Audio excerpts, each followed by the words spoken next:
Hey, what's up everybody, it's your boy Proftrof and we're back again with another unbiased history. Okay, so I gotta skip the songs or lower the volume a lot because YouTube is, it does not allow me to do this shit, okay?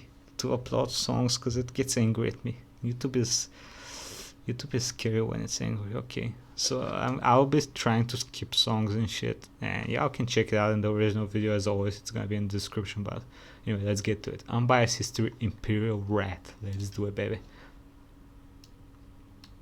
This should be a huge downfall now for the Roman empires.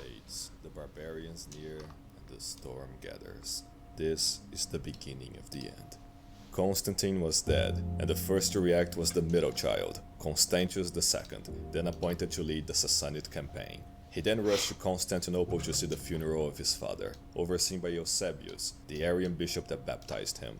Constantius then buried his father, the equal of the apostles, on the Temple of the Apostles, surrounded by his half-uncles and half-nephews, who he then had all slaughtered in the massacre of the princes, blaming them for the death of his father in his paranoia, and seeking to prevent future power disputes in his good sense. Again, half Fausta, half Constantine. The only males he spared were three of his cousins, Gallus, Nepotianus, and Nice Julian, haircut, due to brother. them being mere children, then sending Julian and his brother to go study under Eusebius, who then had him read every single book about Christian and pagan theology there was, which he did voluntarily as a natural prodigy, while Gallus picked his nose or whatever. If you're wondering about the discrepancy, remember that they are half-brothers. Julius Constantius had Gallus with his first wife, Galla, who had firstly had a daughter, by the way, and that nameless elder sister would then have her own daughter, Justina, who would eventually become famous for her radiant beauty. Constantius then divided Damatius' lands with Constans, who, since he wasn't yet an adult, was placed under the custody of Constantine II until he came of age. The brothers were then each proclaimed Augustus and went their ways. Constantius should defend the east from Shapur in a brutal war. Constans should have gay sex every day while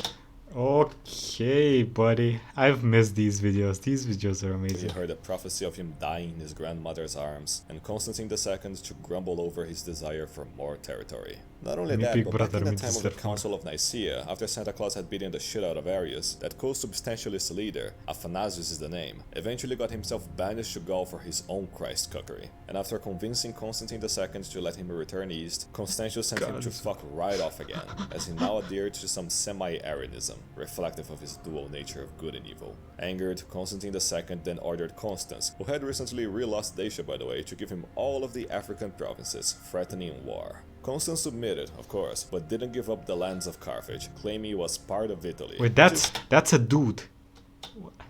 Kinda justifiable. Okay. And since Constans had just come of age, lacking the authority to order him around, Constantine II just invaded Italy to take what was his by right as the eldest brother, marching to Aquileia, getting ambushed near it and killed. But you know what Constantine II did get? The Bibulus Award. I've been waiting for someone that deserved it a lot. Bibulus? Man.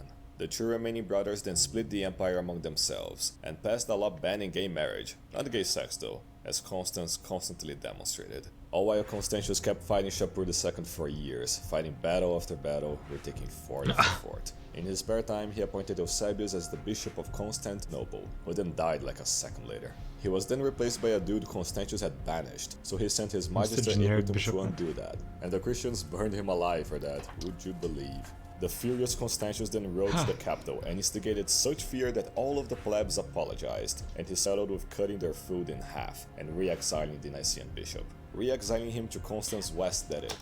How many times has this dude been exiled, okay? Surrounding him with so many Nicaean men that not only did he came, but he became Nicaean as well, ordering an ecumenical council to lift the exiles, which the Eastern bishops ignored anyway. And taking a cue from his dead brother, Constans threatened Constantius with war if he didn't lift the exiles, which Constans reluctantly accepted to avoid a civil war. Having his way in politics, Constans then returned to having his way on the bed, being such a neglectful emperor that his legions, the ones fighting off the barbarians while he fucked all day, began to resent him. Something the commander of the Rhine legions, Magnentius, together with his two other generals, Marcellinus and Silvanus, noticed, thus revolting and acclaiming him as Augustus. And I don't know how he did. Stop making everyone a fucking Augustus, you fucking soldiers. They keep doing this shit every like 2-3 years. What is this shit? It's like, hey, I don't like this dude. Hey, another emperor. It is, but he got a hold of Justina as well and married her. despite the fact that she was just a kid at the time. When the Pedo revolt became pleb. known, not a single legion remained with Constance. Fleeing for his life, he tried sneaking into Hispania to get away, but was found in the city of Helena, Killed? modern Elna, where Magnentius' men murdered him, as prophecies, indeed, never lie. Magnentius then told Constantius to marry him to his sister, Constantina, to ensure peace, invoking his wrath once again. Considering what to do, I know that Constantius look. was then visited by his father in a nocturnal vision, who convinced him to crush Magnentius without mercy. But seeing that her brother was still busy in the east, Constantina then wrote a letter to Vetronio, an Illyrian general, telling him to take power against Magnentius in their name. Which he did, proclaiming himself Augustus and denying Magnentius access to Illyria. And once Constantius finally forced a truce with Shapur, something about Peace, a huge mortal. invasion from the east, he quickly marched west, facing Vetronio, who relinquished his acclamation Oh, and gave nice, his okay. legions to him, being rewarded with a generous pension to live the rest of his days in peaceful retirement. A happy ending, one of the last ones in the late Empire. Oh, okay. A not so happy Thought someone's story gonna was that kill of him. Potianus, who gathered a bunch of gladiators, took Rome from Magnentius and declared himself Augustus, only for Magnentius to send Marcellinus to retake it and kill him along with his mother Eutropia. Now having killed almost half as many of his relatives as he had, and not trusting Shapur one bit to uphold the truce, Constantius named Gallus as his Caesar and Imperial puppet He looked Capur the other way immediately. I love this fucking. one Look bit at to him. uphold the Oh. truce. Constantius named Gallus as his Caesar and Imperial puppet in the east, marrying him to Constantina and sending him to Antioch. And the second he arrived, the Jews revolted. Just kidding, they were incapable of a true revolt ever since Hadrian them. So Oh. Gallus just sent a general named Ursicinus to slaughter a few thousand Jews and restore order to Syria, Palestine. Away from my Gallus then shekels. appointed a piece of trash named Barbatio as his captain of the guard, being only the first stupid choice he would make. Back to the west, 'Cause my Magnentius toe- took almost all of the Cause my hair told me it's fine. legions from the Rhine for himself, letting the Germans invade the border cities and flood into the English Channel unchallenged. Meanwhile, my Constantius then gathered problem. his 50,000 men to face Magnentius' incoming army of the same size. But right before the battle, Silvanus defected to Constantius, taking 15,000 loyalists along with him and together crushing Magnentius in one of the bloodiest civil war battles to date. As Magnentius fled west, Constantius had to march east to I deal said with an this increasingly happens. larger barbarian presence in the Danube, as if they were being pushed west by something. After dealing with it, he again Oh, is crushed this Magnentius is this Mongol time?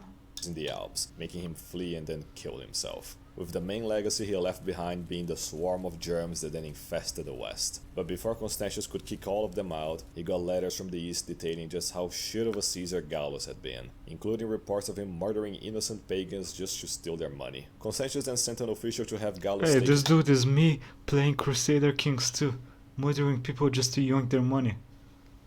to him, I but Gallus approve. refused, imprisoning the official, and killing him along with several others he accused of plotting against him. Outraged, Constantius demanded him and his servants to come over to him in Milan, which he again refused, No. with only Ursicinus and Constantina obliging, I don't with feel the so latter good. dying on the way there from Oh. an illness. Seeing it wasn't working, Constantius then told Gallus that all he wanted was to elevate him as his co-Augustus in person, and Gallus actually fell for that, going to Italy, being deprived of any soldiers, betrayed by Barbatio, and tortured in captivity so much that he said it was all Constantina's fault. Hearing him blaming his late sister to save his ass, Constantius ordered him to be executed, changing his mind later, but too late to save him. Not that he lost sleep over it. Forced to face crisis Oh, after well. crisis that drained his attention, Constantius became surrounded with opportunistic leeches, one of which hated Silvanus so much that he framed him for treason. But by the time Silvanus Silvanus' men had proven him to be innocent, he decided he was screwed anyway and committed treason for real. Hearing of this betrayal, Constantius then sent Ursicinus to pretend to be ignorant of it, approach Silvanus as his friend, and then execute him. Now having lost both his Caesar and commander of the Rhine legions, Constantius planned to fill both Stop positions at leech now. once, with his last remaining male relative, his cousin Julian, who grew up into a What the fuck? Yo, my boy's got a tumor the size of fucking Greece. What is this shit? wise and dutiful man. Constantius thus summoned Julian to Mediolanum, where he pondered about him for several months, trying to find any indications he would end up causing trouble, like, every single one of his relatives had so far. But in Length. the Whoa, what is end, he it? would end up causing trouble, like, every single one of his The length of each catutus of an. relatives had so Okay. far. But in the end, I he agree. passed, with the help of Constantius's wife, He Eusebia cute. as well, who liked the young scholar. Constantius thus named Julian his Western Caesar, married him to his sister Helena the Younger, and sent him to the Rhine with Barbatia, Helena the Younger. magistrate I think I've heard about that bitch from somewhere. Helena the Younger. Perpetuum Yes, to we'll deal see. with the germs. Once Julian arrived in Kill the Gaul, germs. officers like Ignore Barbatia the mocked plebs. him as an inexperienced nerd. And while it was true that Julian always desired a scholarly life, once given the responsibilities of a Caesar, he focused only and solely on learning how to administer provinces and lead armies in battle. Gentleman's Guide to Understanding Barbarians. For several months he trained non-stop, learned everything from those that would teach him, and practiced all the time. By the time the campaign was gonna start, Julian had arisen as a new man. Okay, oh, music.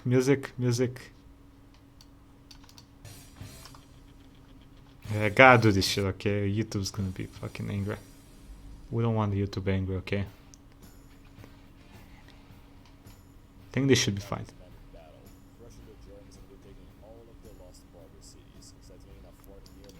Music's still going. So decisive were his victories that Constantius recalled resistance to the east to die unobscurely, and The exchanged plot? a ship general named Fuck. Marcellinus, who together with Barbatia envied Julian's new excellence. Right after retaking the Rhine, a massive Frankish horde invaded Gaul, laying siege to near Verdun. Resisting their attacks, he asked for help from Oh, he did the Caesar thing. He got sieged and then sieged the siegers. Marcellinus's main It's army pretty cool. in the south, but he outright simply refused to help him. Oh, So stop for the 10 music, months, brother. Julian remained besieged, fighting for his life. And it was only after Marcellinus came to fear Constantius's Oh no, condition forgot that he about chose to Constant. help his What? Caesar. Not that it helped though, as he was demoted and banished the second Constantius heard of his treason.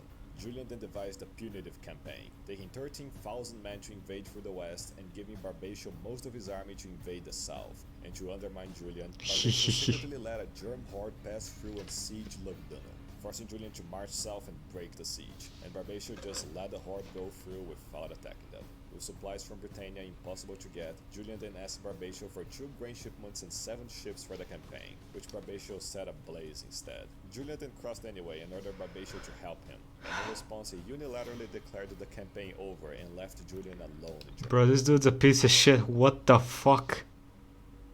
Okay, is music over? Romania. As he barely crossed back into Okay, we're good. Empire, We're good the now. Alemanni king, Cnodomar, followed on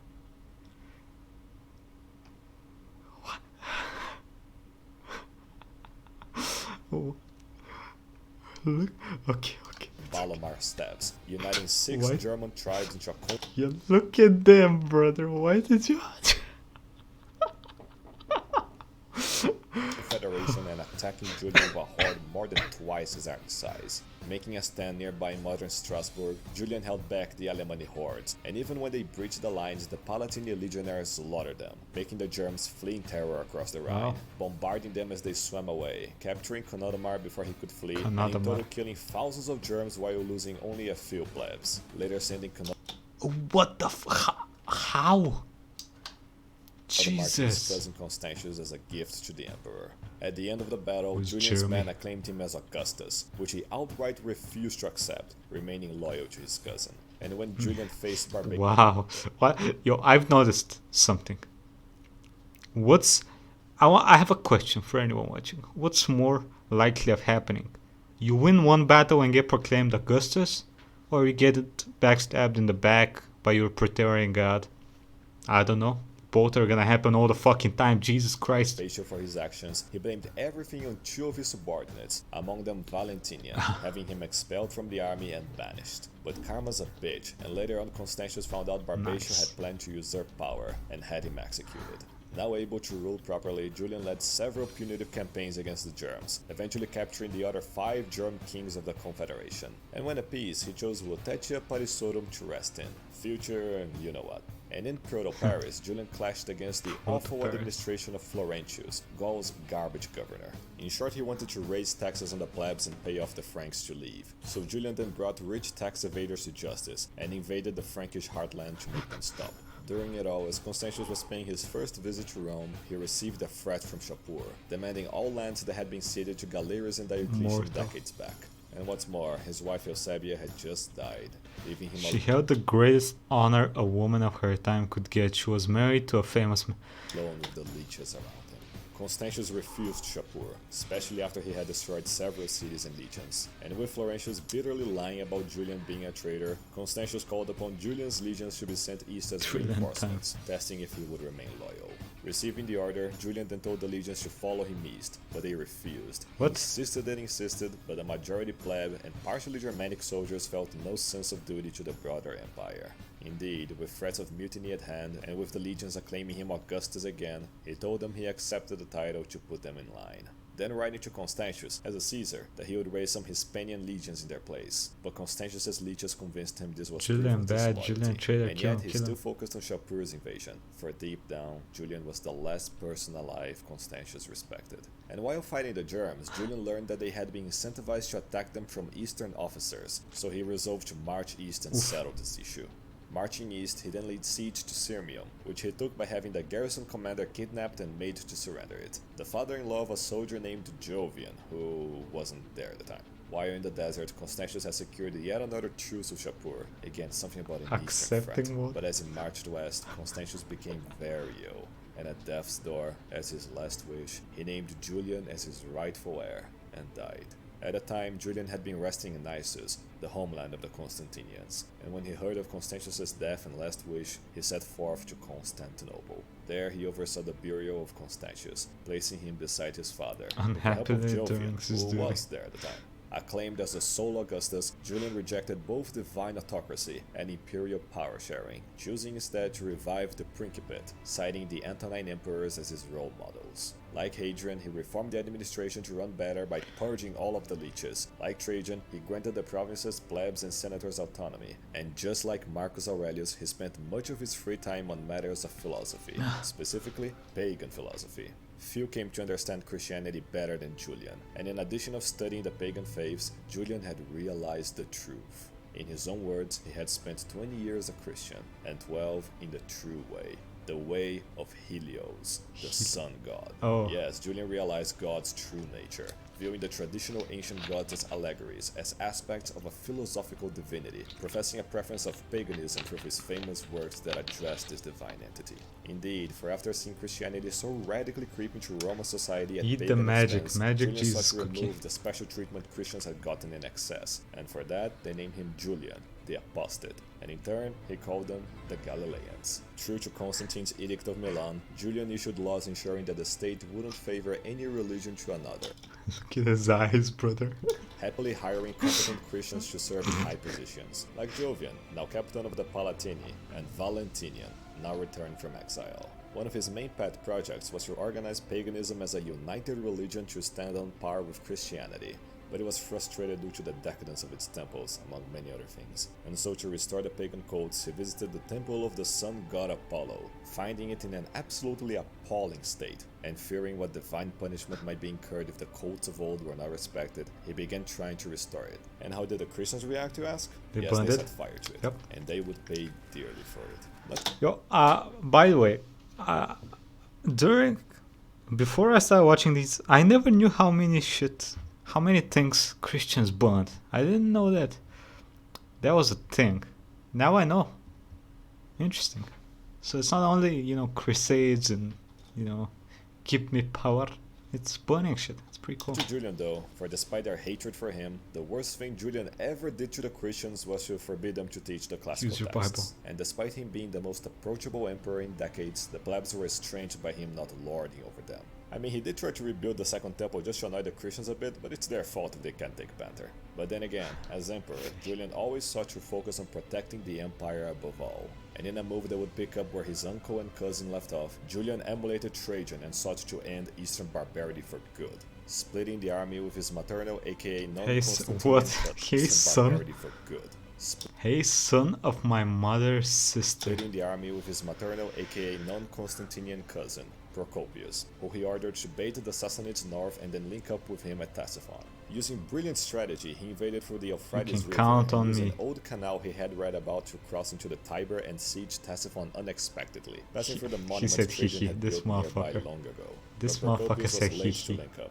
Very late. forcing Julian to attack Ctesiphon right away, but failing to do so due to not having enough soldiers. And after Shapur had destroyed his own lands to deprive Julian of food, he continued waiting, but Procopius never did arrive. So one fateful day, Shapur attacked Julian from all directions at once with his hordes. Shit. The attack was so sudden, Julian had no time to armor up and rushed out to lead his legions. And in the midst of fighting, Julian was impaled by a spear, which he fiercely tried taking out, cutting his hands and losing so much blood that he collapsed on the battlefield.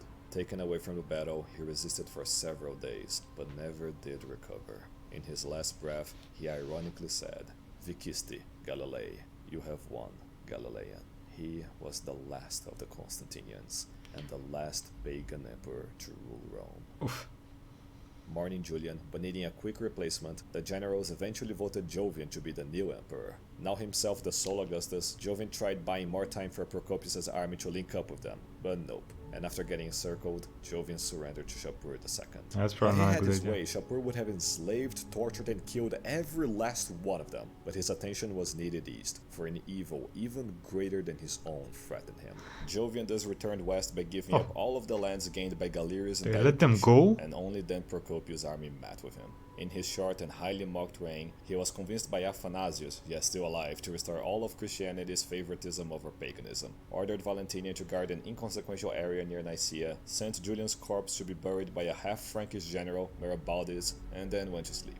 And out of all ways for an emperor to die, after he slept nearby a lit brazier, the heat made the freshly painted walls release poisonous fumes, which killed him over the night. The surprised generals then sent word to the nearest competent general, the consequentially nearby Valentinian, to fill the power vacuum.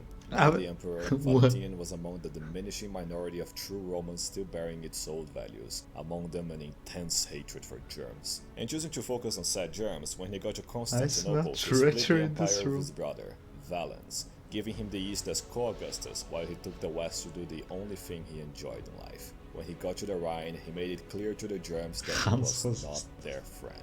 Never directly though, as Valentinian knew he always got too angry when dealing with germs in person. And in the east, Valens heard that Shapur was, torturing the Armenian king to death, so he marched his legions there to stop him. But just as he did, Procopius emerged out of nowhere and took Constantinople for himself, claiming that Valentinian was dead and that Julian had named him as his heir, bribing 2 pleb legions into his service along with allying with the Goths. When the news reached the west, Valentinian prepared to go help his brother, but once begged to stay by the locals, and Don't leave us, Daddy. Gaul, Valentinian concluded protecting his citizens was more important than saving his family. Daddy. Valens, in turn, after pondering suicide, chose to fight on, and despite some setbacks, he managed to defeat the usurper's army, making them betray and deliver Procopius to him chained, who he then had executed. Not the last Procopius we will hear from, unfortunately.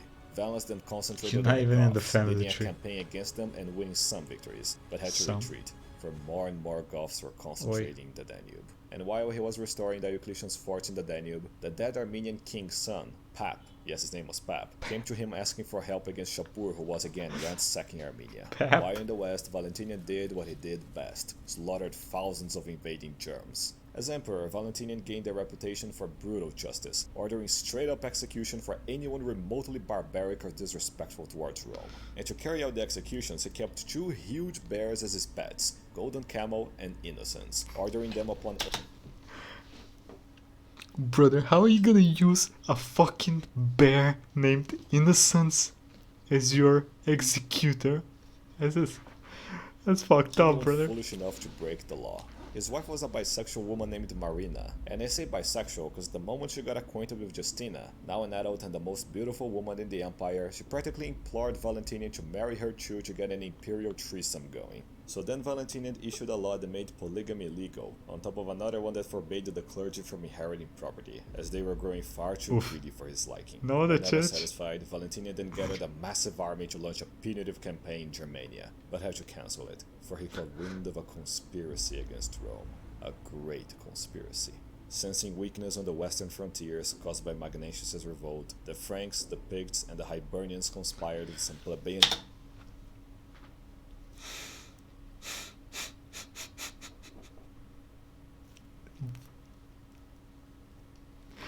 I can't, why? Look at them. Just look at them. traders to make Britannia burn. God damn it, and brother. among them was another conspirator, a new Germanic race, those who desired race. Britannia the most, the Saxons. Invading simultaneously, the Saxons and Franks broke through the southern forts Carausius once built. The Picts bribed the plebeian traders to let them through Hadrian's Wall, and the Hibernians invaded through the undefended western shore. By the time Valentinian was informed, almost all of Britannia had fallen. Acting fast, he sent a general to go retake Britannia, but he failed. He then sent a better one, but the weather impeded him from landing. Having run out of options, Valentinian sent his best general, Count Theodosius the Elder, with a huge army to retake Britannia. Sailing from Bononia, he landed and set himself up in Londinium, from where he started to meticulously slaughter, arrest, and subdue everyone on the island. In one swift campaign, he had retaken the entire island, returned all the stolen wealth, and renamed Northern Britannia in Valentinian's honor. But at the same time, Valentinian had gotten a sickness. So damn sick he became that he named his disappointment of a son he had with Marina, Gratian, as his heir to secure stability. Young weaklings governed by their mothers, a future imperial standard.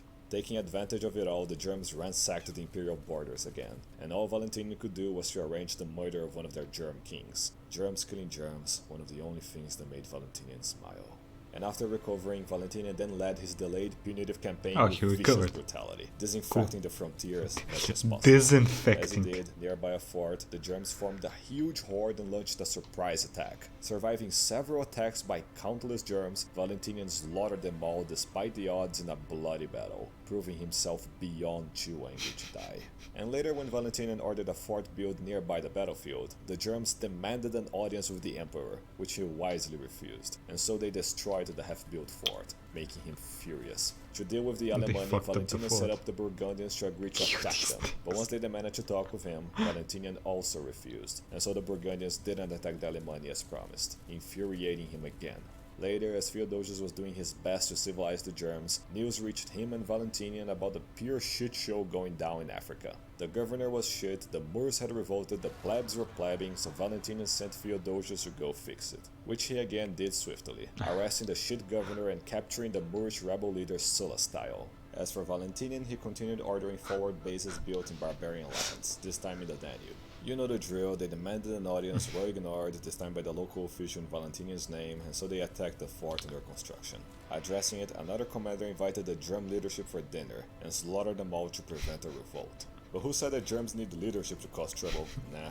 Instead, they just invaded along with the Sarmatians like the mindlessly destructive horde they were. 2 legions were then sent to stop them, but the 2 plebs leading them were shit, didn't cooperate and failed to fight the barbarians, a future standard for imperial legates. Another smaller Sarmatian horde invaded Moesia as well, but were halted by the legions of the local governor, the son of Theodosius, the Theodosius, and my blood is already boiling. Getting notified of the invasion, Valentinian once again suppressed his anger and left the Rhine after a whole decade to go save the Danube. Arriving in the provincial capital, he found it completely abandoned, a casualty of the marauding barbarians, making Valentinian crush them and counter-terrorize their mothers. Okay, how many fucking Germanic people did they kill during these times? I feel like they're invading every 5 minutes, like every year or two. How many people do they have? Like, Jesus Christ, is this what they do? Breed, invade, breed, invade, breed, invade.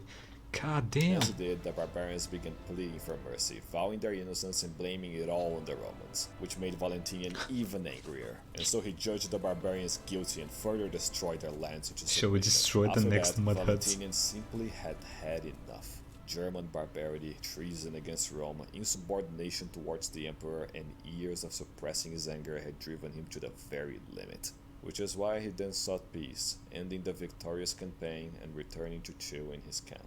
As per the terms of the treaty, the Germans were granted the chance to speak and confess to their crimes against civilization, but they refused to do so, and once reminded of the peace treaty terms, they revealed that they had lied, saying that they would continue to attack Rome.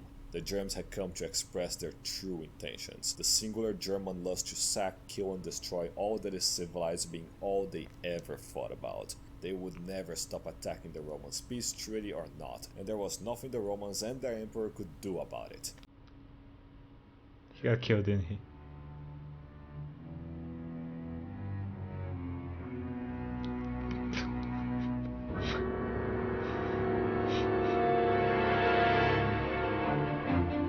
Oh shit, music.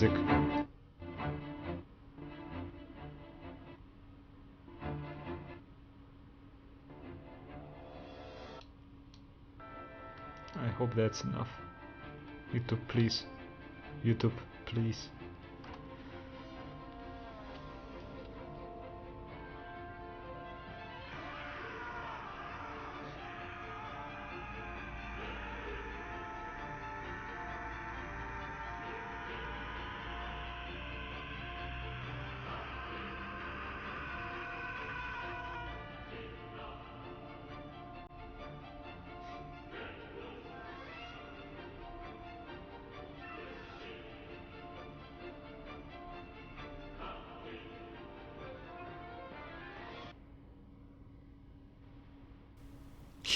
What? So intense was Valentinian's wrath, he burst a blood vessel in his brain. His legacy would be that of the...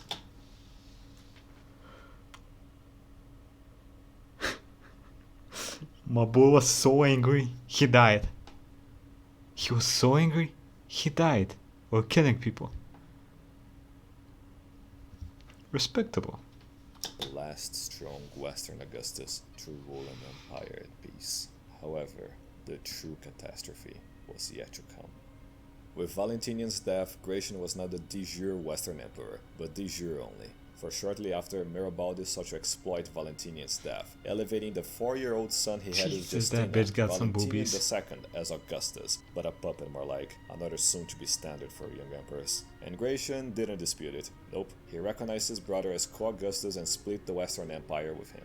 Taking advantage of his power, Mirabaldi turned on Count Theodosius, who he had always envied, ordering his troops in Africa No! to execute him. Back to Valence, he had returned come on, back to bro, that Armenia guy was after cool as much fuck. struggle. Again, Shapur had problems in the east. And addressing their own eastern problems, the Goths agreed to a peace Chaos treaty wants with Valence, peace. severing all diplomatic ties on the Danubian island. But then Pep showed himself to be a horrible king, forcing Valens to depose him, which then triggered Shapur to invade for, I don't know man, the 7th time or something, forcing the eastern legions to go to Syria.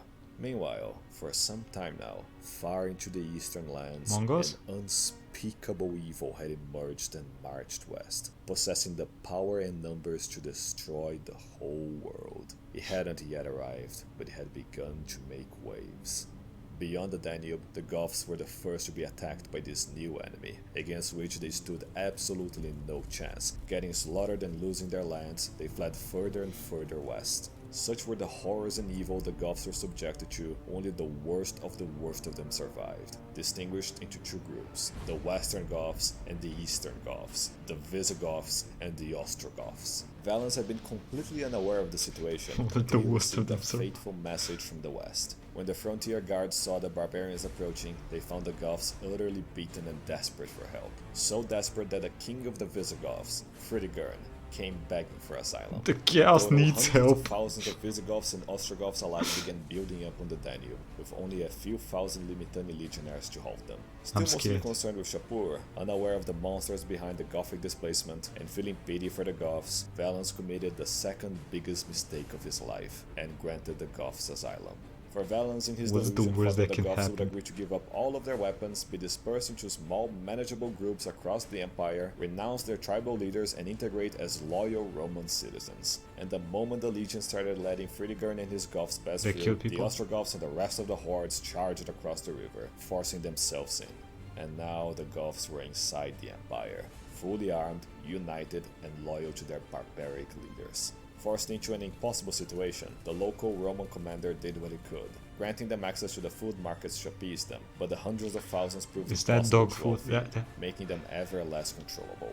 So he then captured the entire Gothic leadership in an ambush, including Fritigern, hoping to sever the head of the beast before he went on a rampage. But again, it's germs we're dealing with here. And at the first excuse to go on a rampage, the leaderless Goths went on to raid and burn everything on sight, sieging the fort their leaders were taken to, an opportunity Fritigern took to approach the Laughs in commander, evil. promising he would calm them down if he was freed. Seeing no other choice, Fritigern was allowed to reunite with his horde, and then he immediately betrayed his word and ordered it to continue ransacking the countryside. Surprise. When Valens heard of this, he immediately began seeking a truce with Truce? Shapur for, man, I'm not counting. And when Gratian heard, he ordered as many western legions as possible to go east and help his uncle. But Maraboudis had other plans, severely delaying and limiting the amount of legions sent, as he didn't want to Jesus. take orders from the weakling Gratian. When the Western legions arrived, they managed to somewhat contain the Gothic raids, but they weren't enough to defeat the Goths. Reinforcements were dearly needed. After ending the War of Shapur, Valens gathered most of the Eastern legions, his best men, and marched west. And Gratian also gathered his own legions and marched east. But before he did, he was informed by Mirabeaudes the Alemanni were raiding the Danube. Motivated only to defend his own lands, Mirabeaudes pressured the weak Gratian to ignore the Gothic threat, making him delay his reinforcements for several months while the situation worsened. By the time Valens had arrived in Thrace, he was informed his nephew's legions would still take months to arrive, and also that Fritigern had gathered 10,000 Visigoths encamped nearby Adrianople, seeking to soon sack it. As he waited for Gratian, Valens started to think about things. He had been made emperor by his big brother in whose shadow he always lived. He was never taken seriously enough neither to prevent usurpers nor to prevent enemies from invading, and now, as his best generals advised him to, he was waiting for his nephew to come help him in his own lands. Blinded by his pride and deafened by the garbage some shit advisors told him, Valens committed the worst mistake of his life and decided to attack the Goths on his own. In his rush to prove he could win his own battles, Valens marched his men 8 whole hours in the scorching heat before facing the Goths in their fortified positions. Without orders, an insubordinate leader of the right flank attacked, forcing Valens to march his legions after them and engage in the Gothic horde, against which the veteran legions began to push back. Despite all his shitty decisions, Valens' legions were about to break through the Visigothic lines, but they had ran out of time, and the consequences of Valens' actions met up with him. The Mongols? Oh no, what the fuck? Wait. 10,000 Ostrogothic cavalry then suddenly charged into the battlefield, scattering the Roman cavalry and flanking the legions from behind. Tired, encircled, and poorly led, the legionaries were helplessly slaughtered one after the other.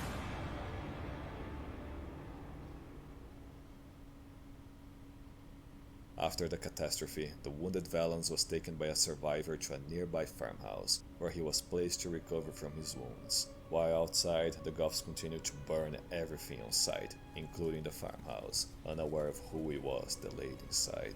The Eastern Emperor was dead, most of his legions destroyed, and a gigantic Gothic horde now raided the Empire with no army to stop them. They would never leave. Among the many invading Goths, the seeds of future despair came with them, among them a young child.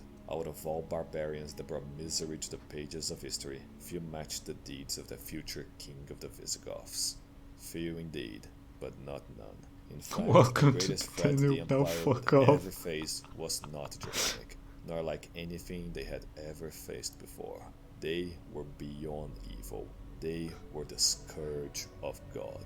They were the Huns, and they were here. The Huns. Okay, well.